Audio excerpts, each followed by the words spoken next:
Hi everyone, welcome back to another episode of Greater Freedom with me, your host, Nicola Charlotte. In today's episode, we are joined by another fabulous guest, Emmie, who is currently based over in Greece, but has been living a very exciting, inspiring adventure over the last, while, which I'm sure we'll go on to explain. But before we get started, Emmie, I'd love for you to introduce yourself, let me know a little bit more about your business and anything else that you would like to add. Yeah, thank you so much. So as Nicola mentioned, my name's Emmie. I've been in the online space for just over 2 years now, which looking back is pretty wild. I initially started out as a business coach, business mentor for new coaches, helping others start their online business and kind of take the same path that I did, which was obviously, we'll get more into it, but just not having your typical 9-to-5 job. So for the last 2 years, I've been doing that, but recently I transitioned into more specialized lead generation, engagement, and just DM sales and helping other entrepreneurs in the online space really hone in this skill set just so they can make more money and have more impact in the online space. Amazing. I love that. And I'd love to hear what was the reason behind pivoting or changing the kind of path that you were going on from business coach, business mentor to lead generation and sort of Instagram specialist that you do now. What was the reason for that shift? Yeah, so that's a really good question. So throughout my one-to-one mentoring and business coaching, I think one of the most common things that kept coming up with my clients was them not feeling confident in the DMs. And I think it's so interesting because we're all on a social platform, but I feel like sometimes people forget how to be social and just be chill about it, because of course we're running businesses, we want to make money, we want to make sales, but then there is an element of having to actually have conversations with people.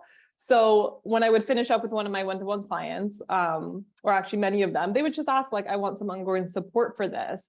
So it was almost like a natural progression because I found it quite easy to have conversations and sell in the DMs. So I was like, why am I not offering this as like, it's funny because I never was like, oh, I'm going to do this as like a done for you service. So when I initially launched it, it was almost a hybrid between one-to-one mentoring still, but then also done for you. Which was really interesting, but then it just naturally evolved into something I super enjoyed. I was good at, I am good at. And so I saw an opportunity to just support other online business owners in this sense. It's really hard to come by, like, I don't know your experience with this area in the online space, but I found it hard to come across like very quality engagement people in the online space. And that's a common feedback that I kept getting from people. So I was like, I know how to hone in this skill set. So let's do it. 100%. And when you're saying that, what kind of comes through, which is so nice, is it does link back to this idea of freedom, that you had the freedom to change the direction of your business, but in a way that felt very authentic, very aligned. You didn't have to kind of ask permission to do that. You didn't have to stick at it for X amount of time before, you built the credibility, or, it was like, actually, this is the direction that I'm being pulled in. This is the feedback that I'm getting, and having the freedom to be able to do that, which is, I guess something that anyone with an online service-based business or an online business can do, but that the ease in which that sounded like it happened seems, super sort of seamless, really. Yeah, I was literally going to say it was seamless. So something that I think happens a lot in the online space is, listen, there's tons of information out there. So many people in the online space. I think sometimes we put ourselves into a box of like how things need to be or how things should be in order to be seen as successful. And something I actually really struggled with when I made this decision to switch was, oh my God, what are other people going to think? I'm going from essentially one-to-one business coaching and mentoring, which I think in this like weird online space, people see that as like a higher regard than like a service provider, if you know what I mean. So I actually grappled with that for quite some time, being like, what are people going to think if I'm making the switch? But I was like, I don't fucking care. Like, it's my business. Exactly. I'm going to lean into what feels good, and I trust in my decision, and I kind of just went with it. So I think a lot of people struggle with that kind of wanting to do what they want, but it doesn't feel right. 100%. It's like, oh, but they're doing this, so I should do this, or they're launching this way, so I should launch this way, or oh, but they're, you know, it's like, actually, the more we look out at what other people are doing, the more we try and follow other people's processes and strategies, the more we're going to face frustration, stagnancy, blockages. And that's when the misalignment comes in, because actually it's not about what we're wanting, it's what they're doing and we're doing in order to try and be successful. Very convoluted, but yeah, I know exactly what you're saying. It really is. And I found like the more I would look outside of myself, the less focus I had on myself and my business. And it just would confuse me. And I was like, what am I doing? Like, I know what I'm doing. I always ran my business in the sense of like, my blinders were up, my head was down. I was focused on my strengths and the way I see success, because that's also something that I think is tricky. Like, what is my version of success? This person is doing X, but that doesn't mean that to me equates to success. And I think that was a big thing that I still always think about, to be honest. Yeah. So with the clients that you work with, which by the way, I'll add now, Emmie's worked with me before as of fairly recently, which is amazing. So I can vouch for how incredible she is at what she does. And what really stood out for me was the authenticity that came with your messaging. You know, I'd spoken to some of the people about, so I was looking to get extra support with the lead gen side of my business, and Emmie really kind of took on the language that I was using so naturally, which I think is such a little thing, but actually one of the things that I was nervous about sort of releasing control over was tone of voice and messaging, and not wanting to come across as too direct or too salesy, which is very on me. And that's definitely something that, I would say made such a big difference. So on that note, when you're working with clients and they are in a position where maybe they don't have the confidence to sell, or they're a bit caught up in what other people are doing and other people's version of success, have you got any, I guess, tips or insights that either you use with your clients, or for people that are listening that are resonating, like, oh yeah, that's me? What are some of the things that you look at with your client that make a big difference?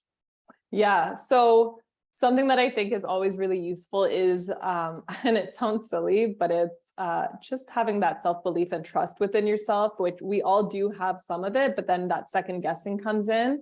The first thing that I recommend is literally just muting other people. I do this, and I have told not only my one-to-one clients, my done-for-you clients as well, because again, to eliminate those distractions, it just gives you more time to focus on what you're doing yourself. And also not being scared to explore parts of your business that maybe you don't see so often in the online space. Because what I know for sure is there's no right way to do business online. Like, there's a million different paths you can take. There's a million different routes, and we don't always need to always look outside to see what's right. And that's not to say that like getting guidance and support isn't needed. That's totally a different thing. But it's when you're in that kind of loop of like, what's this person doing? How can I replicate that? That's not always going to work for you, because I'm sure we know this. When you look at what other people are doing and you try and copy it or whatever, emulate it, that doesn't mean it's going to give you the same results, which then can lead to further frustration and just like doubt. So I think for me, it's like, and what I tell my clients is like, lean into the things you know you're good at. Always look for small victories within your business, because I know we're so focused on like big sales months and sales and blah, blah, blah. But like even the little wins, like a new follower that was aligned followed me, or someone reached out to tell me how much they love what I'm doing. And I think just focusing on those small wins ultimately leads to like bigger results. And then you, at one point, you don't even think about what other people are doing, because you're so focused on what you're doing and loving it, and you just keep going. Yeah, I totally agree. And it's the same conversation I have with a lot of my one-to-one clients as well, who are looking to get to that next level in their business. It's like, oh, she's doing this, they're doing that, which is the natural tendency, you know, because you see someone with success, and of course, you know, that's what we gravitate towards. That's what we would like to create for ourselves. And it's great to be inspired, but then it's like, okay, maybe there's a couple of people that you follow and the rest you sort of block out. And then, as you say, it's what does success mean to you, which is a nice segue on to kind of opening up to what that success does look like to you, but on a broader level. So in terms of the lifestyle that you have created for yourself, I'd love for you to share a little bit more detail around, kind of that success, that freedom, and what that looks like to you and your life at the moment.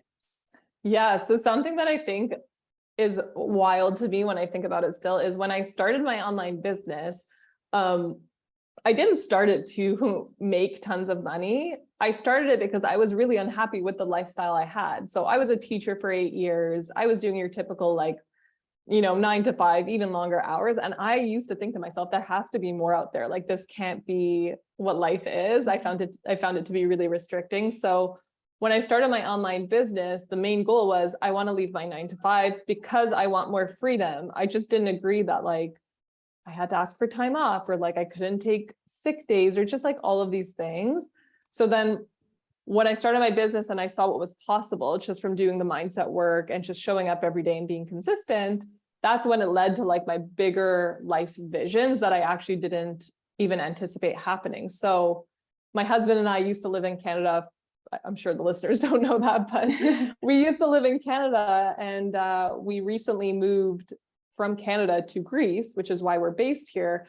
And that move was a huge, huge part of our vision. Like, we just wanted a more balanced lifestyle, freedom to go to the beach, freedom to travel more freely. So starting my business really helped us do that. But it's something that we have to continuously work at, is like making sure we're building in the lifestyle that we truly desire. Because it's so easy to get caught up in like the same kind of, I don't know, work ethic that you have in a 9 to 5. Maybe I'm not explaining it properly, but no, definitely. It's I think it's so easy to get, like, sometimes something that I sometimes mention is like that corporate hangover of you leave corporate because you don't want the rigid routines of working at your desk between 8:45 and 5:45. You have half an hour lunch break, yet because we're so accustomed to that way of working, if we've come from corporate, then we end up actually slipping back to those similar routines and habits. So yeah, I totally agree. It's like, actually, how can we move the business forward and keep the business growing and expanding whilst not neglecting our freedom, whilst not being tied to a desk, whilst not being location dependent. So yeah, I think that's what you're saying. Yeah, that's an ongoing process, because like you said, it is so ingrained that I remember, maybe not now because I'm like in my 3rd year of business, but at the beginning, having those slower mornings felt wrong. I was like, whoa, what is this? Like, this freedom, this flexibility. But then you have to remind yourself, like, that's why you started your business. Like, you don't start a business to literally basically be doing the exact same thing you were doing before. So it's something that I still think to myself, like, one, it's crazy cool to be able to have flexibility, because you really can create whatever reality you want. Yeah. And just to remind yourself, like, your version of success is the only thing that matters, and make sure you're building your business and your life around that, because sometimes you look to others' visions and goals and get caught up in that, and then it's a whole thing. No, I totally agree. I resonate with what you said about those like lazier, slower mornings, and feeling like guilty or naughty, or like, oh, well, I have to work later in the day because I've had a slower morning. So how did you manage to overcome that? And what were any tools or anything that you can think of that might be helpful for people listening that are feeling the same? I think so. Something I did, and I still do every single morning, is I journal, a gratitude journal. And I know everyone has their own kind of way of managing their mindset, but for me, that was an absolute life-changing decision. So that's something, because what I do during that time is I always pick up on these like pesky thoughts that I have, or like these underlying feelings that come up where it's like, oh, you're not being as productive as you should be. You're not making as much as you should be, like all of these things.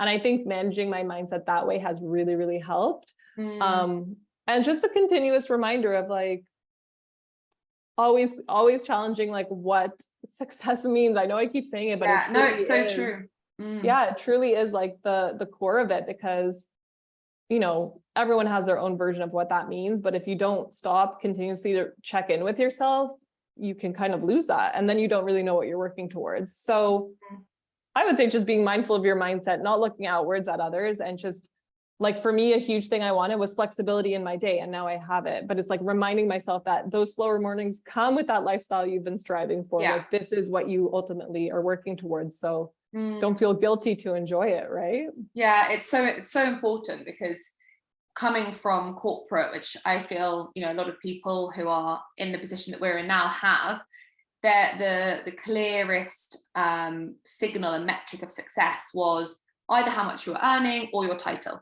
you know, and that was really what success looked like. And actually success is so much beyond that. I mean, there's been multiple studies done on, you know, there's like a cutoff point of happiness. I think it was like a happiness study in Yale or Harvard, where it was like something around, if you're earning about $65,000 to $75,000 per year, that's like the sort of prime level to be having a really happy, fulfilled life.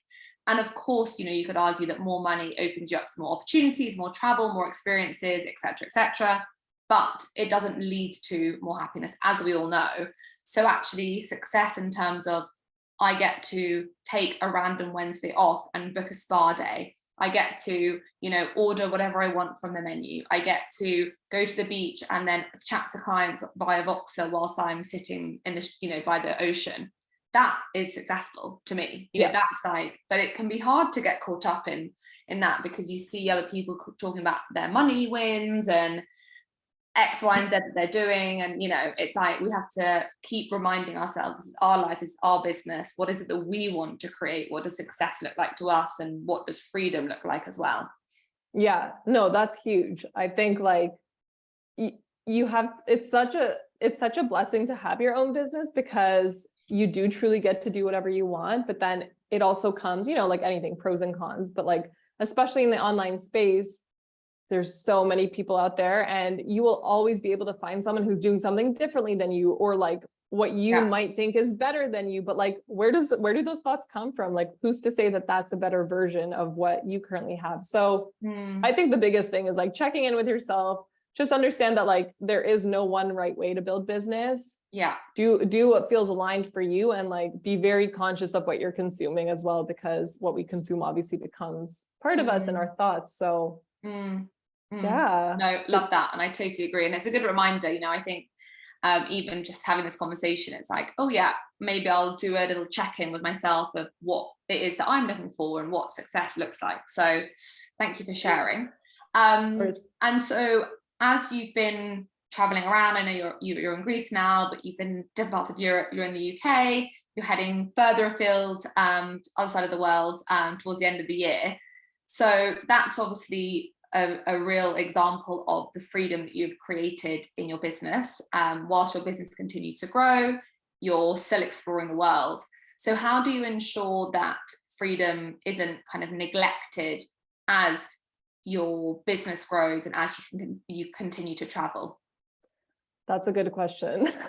Because one of my biggest fears, and I'm like super honest and candid, like one of my biggest fears was, am I able to live the lifestyle that I really crave and continue to grow my business? Because I always was in this like mindset of like, oh, it has to be one or the other, or like one thing's going to suffer, or you know what I mean? So I think like, again, this was, I don't know if I have an exact answer for this, Nicola, but I think for myself is like, I know what I am really good at. I know that I've spent, you know, the first year of my business putting down the groundwork, like really having those foundations built in, building up my mindset and confidence to a point where I kind of like just took that, not risk, but like just took that step forward in trying to build both things at once, because I really didn't want it to just be, oh, I have to just focus on my business, but I can't travel freely. And I think it's just like, as I started doing it, I realized more and more like, wow, this is 100% totally possible. But I can't, I don't know I think it's just like having that belief in myself. Yeah, I think that's what it is, isn't it? It's like backing yourself and choosing to believe that it is possible versus maybe before, when it's like, oh, well, I will live my best life once I'm retired, or when I hit 50K, then I will be able to indulge in spa days. And it's actually like, no, we get to do this now. And I can have both, and I can work less and earn more. And it does get to be easy type thing. And it's reminding yourself with the mindset work, as you were sort of saying before, with the journaling, with the checking in, that you're living this now. So of course it can continue. Yeah. So something I always catch myself saying to my husband and to myself is like, well, why can't we do that? So we'll kind of sit and have these like life sessions where we're like, oh, it'd be amazing to do this and that, you know, when you have visions for yourself, and sometimes you just have this like feeling that you can't do that. But then I'm always the one to be like, well, why can't we do that? What do we need to do to make that happen? Like, why do we have to wait? you know, and you don't have to wait. You truly can find a way to make both things work. It's just being a bit like confident in yourself and your abilities, and just knowing that you do deserve it. And if you set up your business in a way that like supports that lifestyle, then you can truly live out both things at the same time, which is ultimately what we're doing, which super fun. Yeah, it's sort of like a self-fulfilling prophecy as well, because if you're living a lifestyle that you love, you know, by the ocean, or that's less like client heavy, or that's more flexible, it's more passive, whatever it is that you desire, so that you can have more time to do the things that you love, then when you show up in your business, you're more energized, you're more connected, you're more focused, you're more motivated. We seem to think that, oh, I've got to work extremely hard for 2 or 3 years, then I'll have, you know, the success and energy to do the things I love. And it's like, actually, no, if we can do both now. And I had a conversation with one of my coaches probably, well, a year or so ago. And I was quite reluctant to spending money, unnecessary money, quote unquote, on myself. You know, whether it was like getting my hair blow dried, getting my nails done, little things like that were fairly superficial on the surface, but made me feel good, like massages and investing in like a lovely gym and things like that. And she said, you are your business's biggest asset. If you're not looking after yourself, if you're not bringing joy to yourself, if you're not putting yourself in these like abundant, feel good, luxurious scenarios, that's not going to transmute through into your business. And I was like, oh, so true. And it's just like things like that, you know, that's what you're getting with your lifestyle. And that we're both creating with the lifestyle that we have intentionally designed for ourselves, because we are the face of our business, and that we need to look after ourselves. Yeah, I was the exact same way as you. I also had this like money mindset where I didn't want to spend on myself, or like unnecessary items, because before my business, like as a teacher, I really didn't make a lot. So I had to do a lot of money mindset work. But like in your business, if you are not feeling good, it just is like a cycle. Like you said, you don't show up the way you want to show up, then your energy isn't right. Then of course we all know that like energy does sell as well. So like you truly have to take care of yourself, your mental and emotional well-being, because you're the face of your business and everything kind of goes through you. So every time you kind of do those things you thought you couldn't do before, it just like snowballs into a positive effect. Like you do your nails, you feel better, you show up better. And I know that they're such small things, but they have such a big impact. Yeah. And it can be like going to a lovely cafe and having a gorgeous meal, or having a coffee from a local cafe, and little things like that don't have to cost lots of money, but do have that ripple effect of energy that I've spoken about many times before. Yeah, no, for sure. And it's even like simpler things than that. Like yesterday I was on my porch, like midday reading, and I thought to myself, like, when would I have ever been able to do this when I was teaching? Never. I didn't even have energy to like read after work. So now it's nice to kind of fit in those things that like, they're so simple, but I didn't think I couldn't do it before my business. So now it's like, not only am I traveling and like building my business and having success that way, but even these small like life successes of being able to read when I want, or like calling friends when I want, or going to the beach midweek, like, totally life-changing. And that links to what you said early on about, you know, acknowledging and celebrating those little victories throughout the day. That is a massive victory, and it's acknowledging that versus what isn't happening, or the money that you haven't quite earned, or the client that didn't quite sign up. It's like, actually, let's focus on the wins, what's coming in, celebrate all of that, tune into that gratitude, because that then compounds and creates more. Absolutely. It just leads to more abundance, right? Like the smallest things and end up being bigger results anyway. Yeah, it's a lot of mindset work now that I think about it. It is.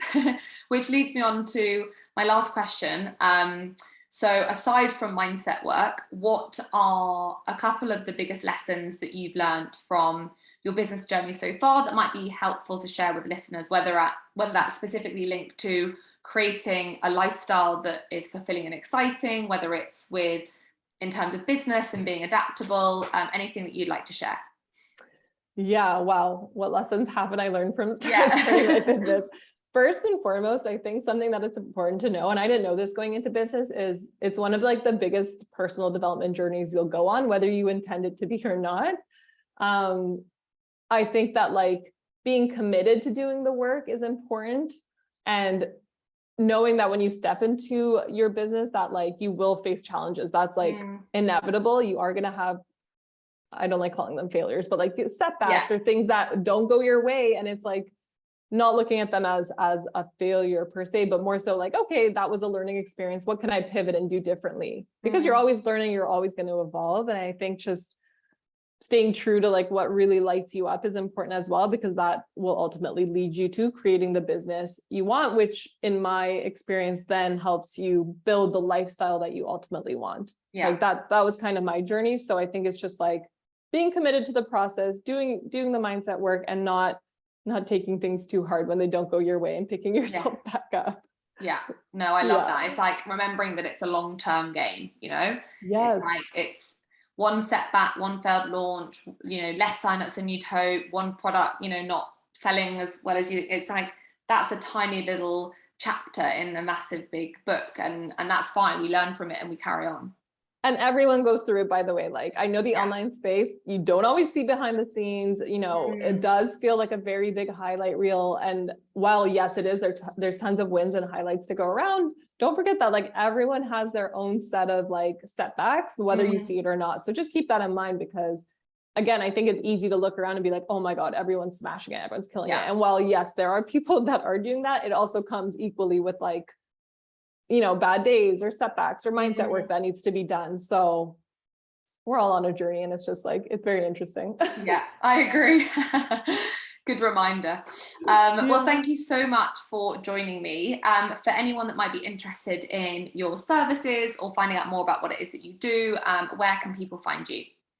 Yeah, the best place would be on Instagram. I don't know if you want me to say my handle or. Yeah, tell us your handle, and then I'll leave the link in the show notes so people can kind of click through directly. Yeah, perfect. So it's at Emmie, Emmie.Kayy. I don't think I've ever spelled that out before, but yeah. No, thank you so much for having me. Not at all, not at all. It's been a wonderful conversation. And yeah, thank you so much everyone who's tuned in and listened. Any questions that crop up as a result of our conversation, either reach out to myself or Emmie, and I will see you in the next episode. Bye. Awesome. Bye.